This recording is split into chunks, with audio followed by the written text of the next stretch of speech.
If you want to factory reset your Realme 14T, we have a couple of ways that allow you to hard reset the phone. For example, we can go to settings. Now in the settings, we're gonna scroll all the way down and go to system and update.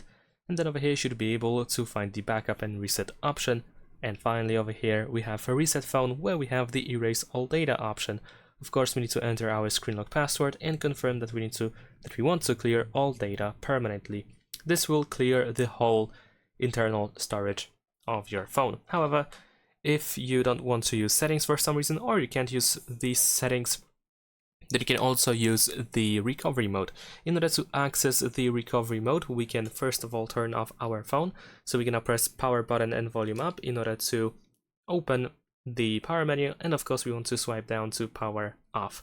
Wait for the phone to completely turn off, and after that press and hold the power button and volume down button for a couple of seconds until you see the Realme logo on the screen. Also in the bottom left corner you will see the recovery mode text. There we go, it is over here, which indicates that soon we will be in the recovery mode. So let's wait for the phone to turn on the mode. There we go, over here we can choose English, and now we can tap on format data. After that, enter the code that we have over here, and you should be able to factory reset your Realme 14T. And that's about it. Thanks for watching, leave a like and subscribe.